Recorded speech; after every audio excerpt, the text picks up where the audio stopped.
Olá, futuros e futuras canadenses. Hoje eu estou aqui com a Emanuela, que está fazendo pós-doc aqui no Canadá, não é mesmo? Sim. Em que área?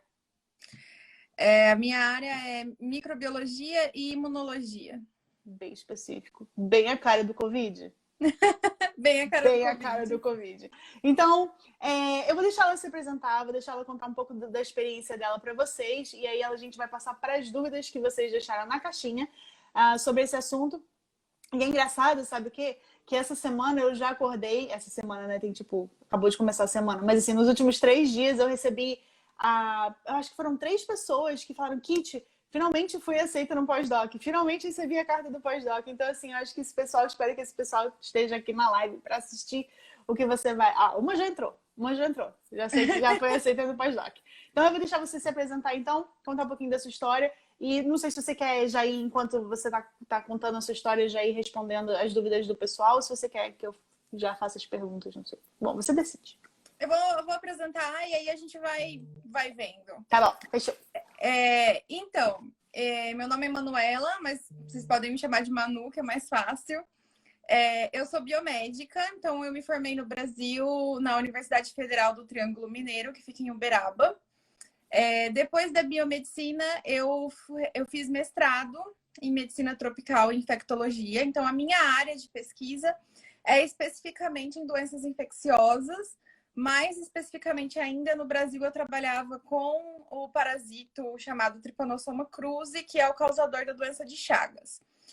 Mas a minha pesquisa sempre foi totalmente in vitro, né? Então, eu lido diretamente com o parasito em cultura, no laboratório, mas eu não lido com pacientes. Então, a minha pesquisa não é clínica.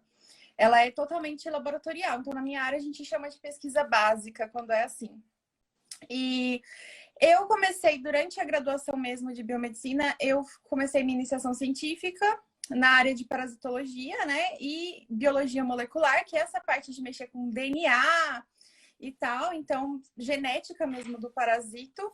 E aí o meu mestrado eu continuei com o mesmo orientador na mesma instituição, nessa área de doenças infecciosas. E depois eu fiz o doutorado, também continuei com o mesmo orientador no Brasil, com a diferença de que para o doutorado eu já entrei com um projeto de passar um ano fora do Brasil, de fazer o doutorado sanduíche. Então, eu costumo dizer que o projeto de morar fora, né, que depois se tornou um projeto Canadá, é um projeto meu de vida. Tem gente que me pergunta, quanto tempo você se preparou? Eu falo, bom, a vida inteira. Me preparei a vida inteira. Então, eu fiz um ano de doutorado de sanduíche nos Estados Unidos, no Texas. Voltei para o Brasil, fiquei mais até defender meu doutorado no Brasil. E agora vim fazer o pós-doc aqui no Canadá. Então, esse foi o meu percurso e eu falo que eu consegui chegar até aqui, o que foi, assim, essencial foi esse um ano que eu passei nos Estados Unidos, que foi o meu primeiro contato fora do Brasil. Então, foi assim que eu vim, né? Então, já respondendo uma das perguntas que eu vi que teve bastante, foi como foi o processo seletivo, né, para chegar aqui e tal. Então, no meu caso... teve e não teve um processo seletivo, digamos assim. O meu orientador dos Estados Unidos, a gente se deu muito bem, eu gostei muito de trabalhar com ele, ele também gostou muito de mim. E desde que eu saí de lá, a gente tinha essa conversa de que, ai, Manu, você vai voltar? Eu falava, eu quero para fora do Brasil de qualquer forma, vamos ver o que a gente faz. E até a gente conversava de eu voltar para o laboratório dele, porém, os Estados Unidos é um país complicadíssimo para a imigração, né? E aí eu já estava naquela fase da vida, tipo, casei, estava querendo ter filho, e aí esse negócio de ficar vai e volta, muda de país, vai para um país, volta, vai para outro, e aí você monta casa, monta a vida, desmonta a vida. Eu falei, acho que eu não vou peitar essa história de novo, não. E aí ele falou, não, eu acho então que não dá para você voltar para cá, eu vou te ajudar a você ir para outro lugar, para onde você quer ir. E aí eu falei, nossa, vou pesquisar, porque na minha cabeça eu era muito fanática com os Estados Unidos e eu só pensava em ir para lá. Aí comecei a pesquisar tudo na Europa, eu vi o Canadá, e eu falei com ele, falei, olha, eu acho que eu gostei muito mais do Canadá, eu acho que eu quero ir para lá. Aí ele falou assim, ótimo, porque olha só que coincidência, eu tenho um amigo que é pesquisador lá da nossa área e ele falou comigo essa semana que ele precisa de alguém para o laboratório dele que tem exatamente o seu perfil, né? Que saibam as técnicas que você sabe, as coisas que você trabalha e tudo mais. Aí eu falei, nossa! Aí ele falou, você tem certeza que Ele falou, você tem certeza que você quer? Eu te coloco em contato. Aí eu falei, claro, vamos conversar. E aí ele me colocou em contato com esse pesquisador daqui. Na época, Kit, eu não sabia nem que mundo, tipo assim, não sabia nem onde estava esse cara, sabe? Assim, dentro do Canadá. Eu falei, tá no Canadá, tá ok. E aí ele me colocou em contato, ele me escreveu e a gente marcou uma entrevista por Skype. E foi muito rápido, ele foi muito ágil. Ele falou assim, oi, tudo bem? Então você foi aluno do Igor, né, nos Estados Unidos? Eu falei, fui, tal, tal, tal. Ele, tá, você pode conversar comigo hoje, tal horas? Sabe? Tipo assim, o meu orientador daqui, ele é assim, ele é muito direto. Isso foi uma primeira coisa que me assustou, porque no Brasil, normalmente, você marca com antecedência, né? Tem todo um preparo. Eu falei, tá, posso. E aí ele falou, tá ok. Aí ele me ligou por Skype e a gente fez uma entrevista mesmo. Ele perguntou de mim, da minha vida pessoal, perguntou... Aí ele falou assim, quais técnicas você sabe trabalhar? E aí eu respondi. E aí ele fez outras perguntas. Ah, você já fez isso? Já fez aquilo? Aí eu, tá. Aí ele pegou e falou assim, tudo bem. O meu projeto, a minha ideia é essa. Me passou o projeto e falou, então eu preciso de alguém para executar que conheça essa técnica. E ele é muito direto mesmo. Ele falou assim, eu não tô a fim de ter que parar meu tempo para ensinar ninguém. Então eu preciso de alguém que já saiba fazer. Você realmente sabe? Então olha a pressão. Eu falei, tá, eu sei, já trabalhei com tudo isso. Ele, então tá bom, então vamos começar a mexer com a documentação. Quando você pode vir? Amanhã.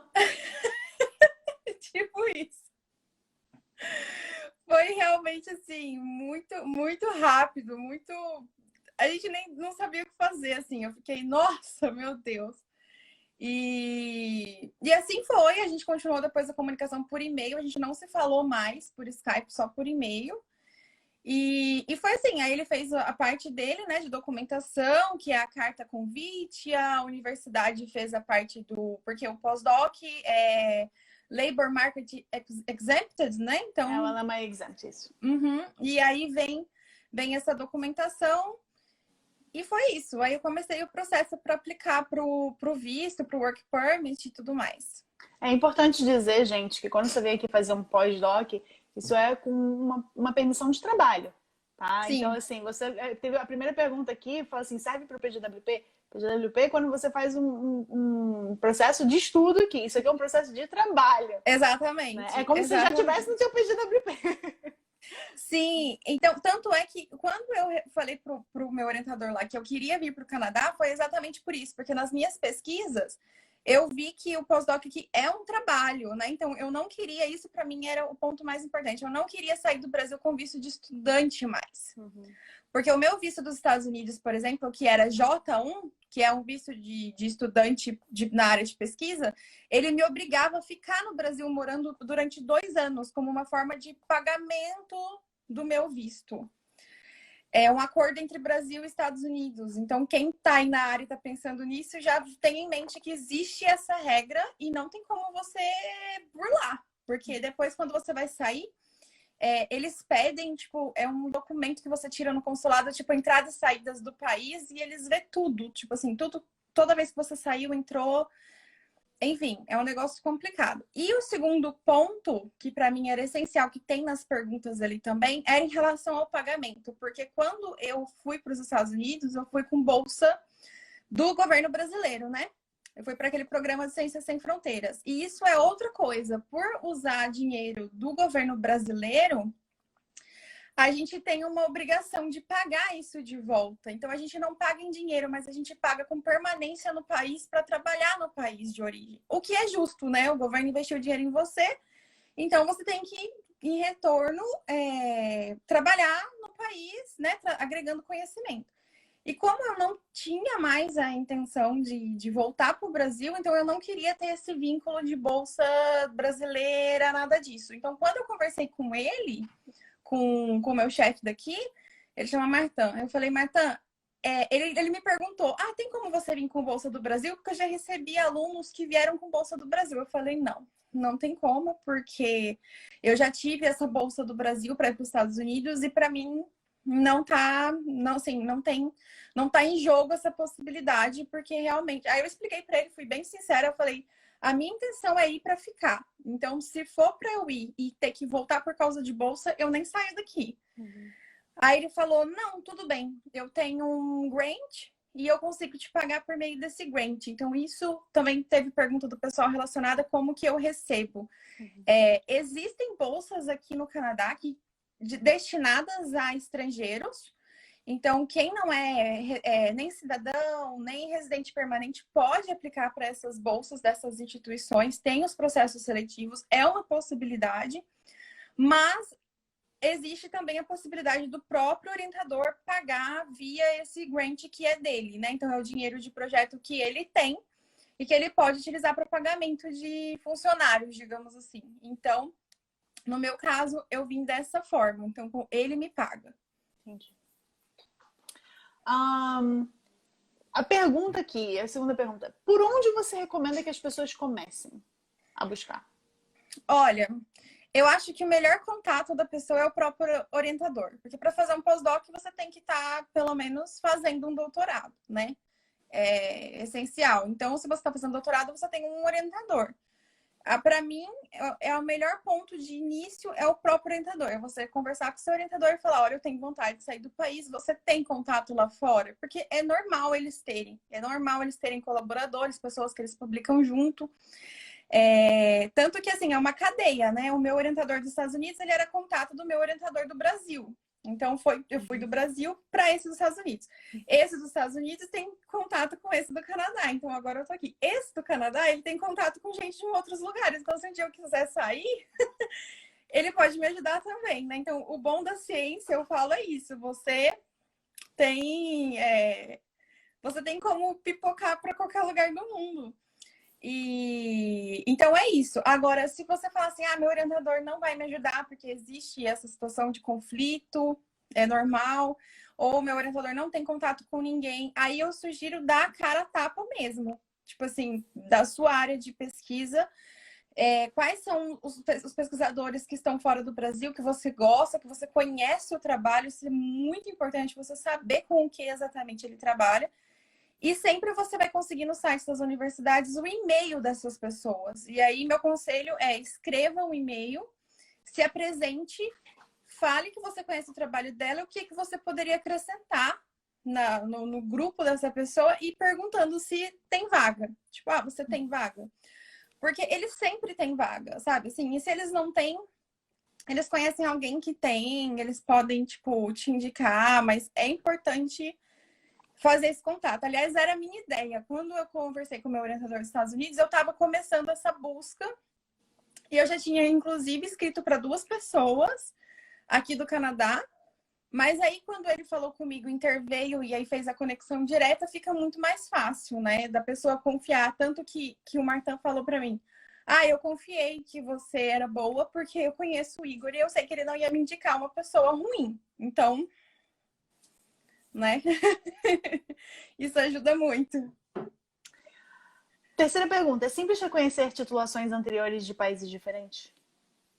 Isso é super simples, porque para o pós-doc, você tem que ser doutor. Então, você vai ter o seu diploma de doutorado. O diploma de doutorado, ele é universal. Você não tem que ficar fazendo aquele monte de, como que fala?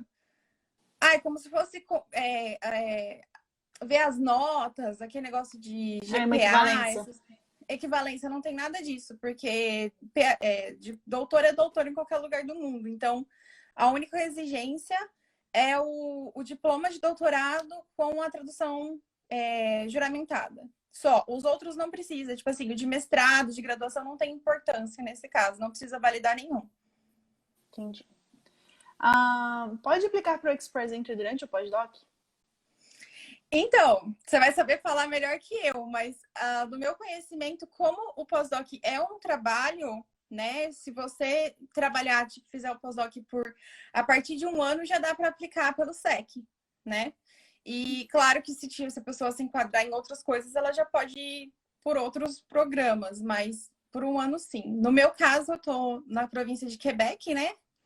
Então, no meu caso, eu teria duas possibilidades: aplicar para o SEC no Express Entry ou aplicar pelo programa provincial do Quebec. Eu pesei muitos pós e os contras.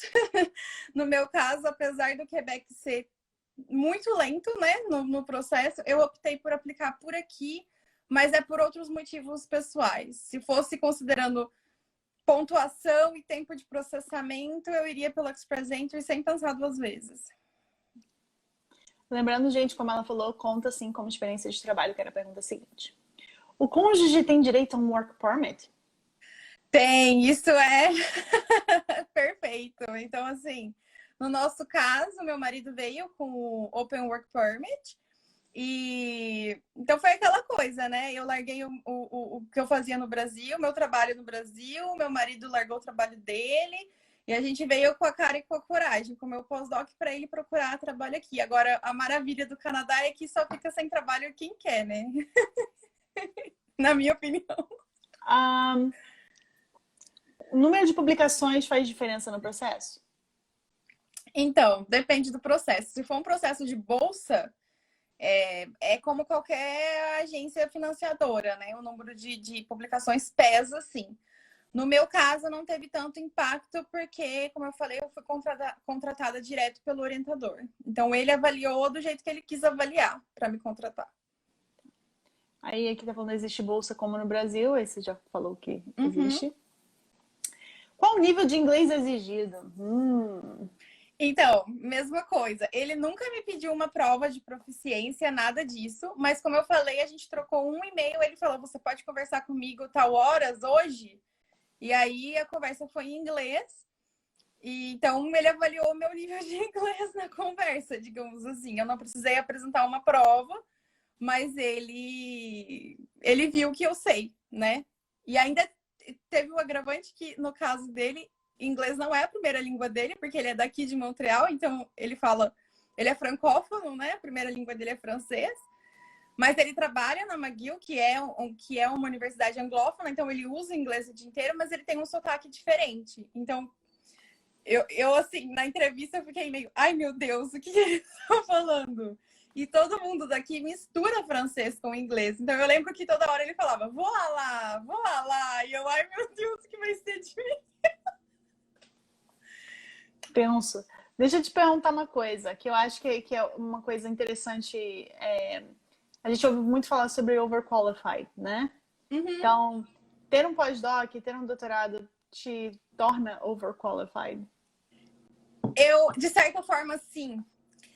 Uma coisa muito interessante que eu vi aqui é que as pessoas que são daqui mesmo, os canadenses, pelo menos, não é, a gente pode generalizar, mas os que eu convivo aqui, eles têm um certo, não é medo de ser overqualified, mas é uma preguicinha, tipo assim, pra que eu vou estudar tanto se com menos eu já vou ganhar um salário muito bom? Então, pra que eu vou ter essa dor de cabeça? Eles pensam muito assim. Então, é muito normal aqui o pessoal fazer, na minha área, fazer um mestrado apenas e ir para o mercado de trabalho, porque tem bastante emprego na área, só para quem tem mestrado o salário já é muito bom. Então, eles acabam, tipo, nem vou mexer com esse negócio de doutorado, muito menos pós-doc. Tanto é que a maioria dos pós-docs aqui são estrangeiros. É muito comum. Perguntas. Qual é a diferença entre fazer ciência no Brasil e fazer ciência no Canadá? Olha, ciência é sempre ciência. Eu acho que a maior diferença é em relação ao poder aquisitivo, né? Aqui é como se você saísse de um lugar muito pobre e fosse para um muito rico mesmo. No mundo de ciência de laboratório é exatamente isso. Inclusive, essa semana que passou, eu apresentei o laboratório para um colombiano que chegou. E agora nós somos os únicos latinos do laboratório, né? E aí eu fui apresentando para ele as diferentes salas, os equipamentos, e aí o olho dele ia brilhando, assim. Aí eu peguei e falei assim, dá uma diferença sair da América Latina e entrar num laboratório desse, né? Aí ele falou, nossa, eu tava até com vergonha de falar, mas eu tô deslumbrado. Eu falei, não, para mim você pode falar. pros outros, eles riem da gente. Que às vezes eu faço algum comentário e eles ficam tipo, o que tem de mais nisso?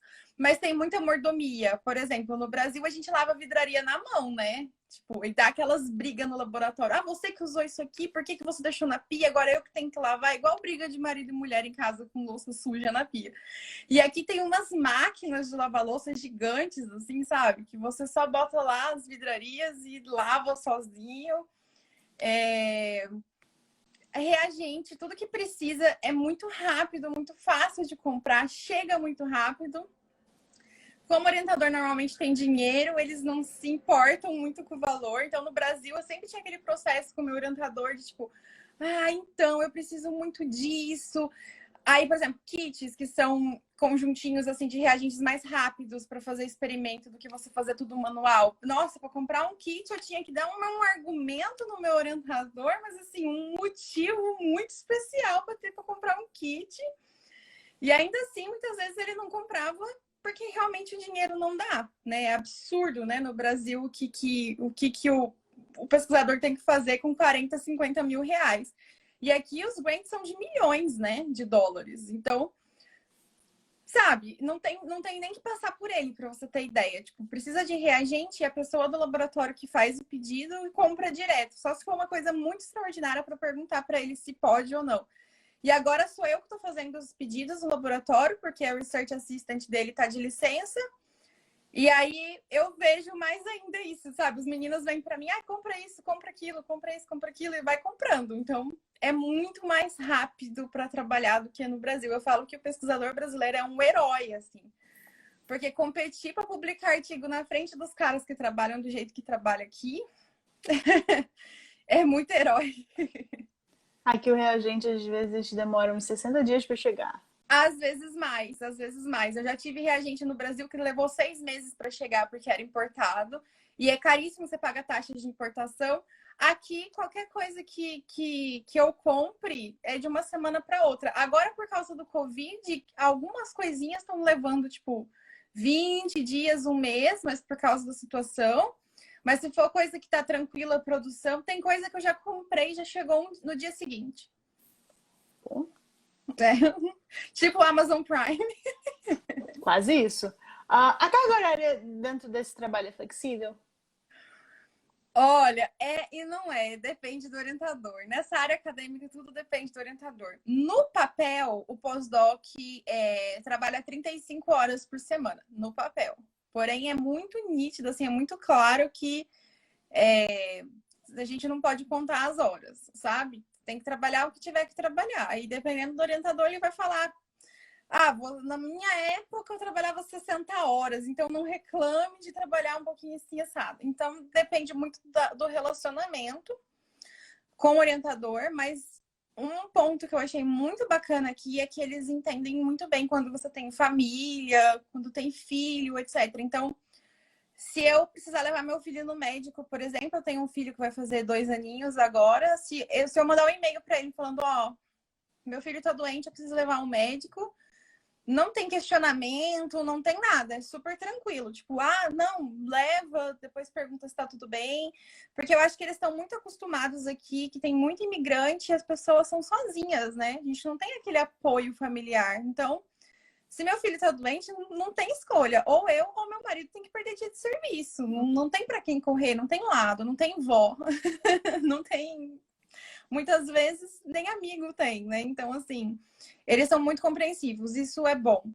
E agora, com o Covid, o meu orientador especificamente se tornou uma pessoa mais flexível com o horário. Ele não era, ele era bem rígido com o horário.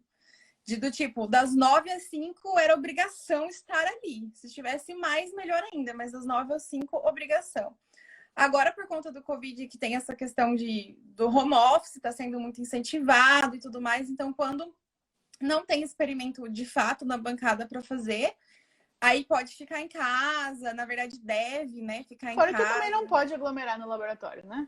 Não pode. No início a gente estava fazendo tipo uma escala de horário, assim, porque a gente estava em muitos no laboratório, mas com o passar do tempo foi diminuindo o número de pessoas, então agora a gente até consegue ir todo mundo para lá, mas acaba que não vai todo mundo no mesmo horário, vai assim.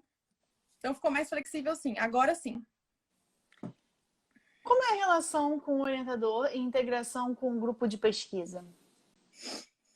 Olha, o que eu acho mais fantástico é que, como tem muito imigrante, o grupo de pesquisa é muito heterogêneo, assim, né? Tudo aqui é muito heterogêneo. Acho que todo ambiente de trabalho aqui deve ser assim. E, então, isso é uma coisa que eu particularmente adoro. Eu adoro trabalhar com pessoas de outras culturas.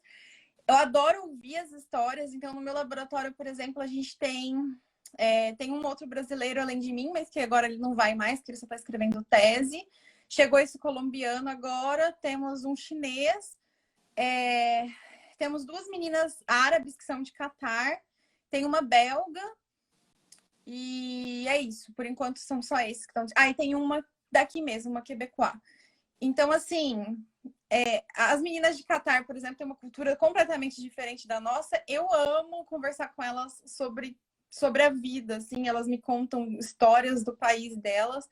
Eu acho que a integração depende muito de cada pessoa. Eles costumam falar que antes de eu chegar no laboratório, ninguém era amigo de ninguém, porque ninguém se integrava com ninguém, ninguém conversava. Só que eu cheguei e eu achava Chegou muito estranho. chegando, né? Eu Chegou achava muito chegando. estranho que todo mundo ia almoçar sozinho, assim, calado, uma tristeza, sabe? E aí eu começava, gente, vamos almoçar?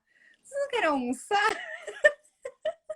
Bem brasileiro, né, Bem cara? brasileira mesmo. Aí hoje em dia todo mundo é muito amigo, é muito integrado, assim, todo mundo conversa bastante. Isso é legal. Acho que o brasileiro tem isso de positivo, né? A gente não consegue trabalhar num ambiente e não conversar com ninguém. É muito esquisito. Então, isso é bom. E com o orientador, eu acho que depende do orientador, né? O meu orientador, eu posso dizer que tem sido um processo. Hoje em dia, meu relacionamento com ele eu já considero bem melhor do que no início, porque ele é uma pessoa muito diferente do que, assim, do que eu estava acostumada a lidar. Ele tem uma postura muito de superior mesmo, sabe? Tipo, eu tô aqui, você tá aqui, então eu mando, você obedece. E isso era uma coisa que eu não tinha costume. Meu orientador no Brasil era bem mais assim tranquilo de lidar, sabe?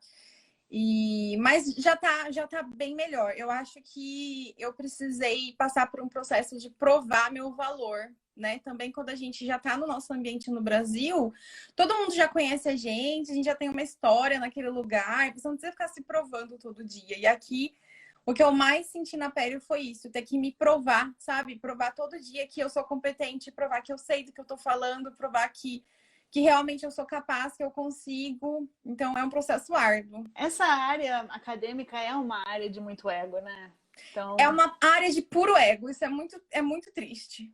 É muito triste. É muito ego mesmo. E tudo é motivo para falar, porque eu trabalho com isso há tantos anos. Então, eu sei mais, porque eu sei isso que eu estou falando. Sabe assim?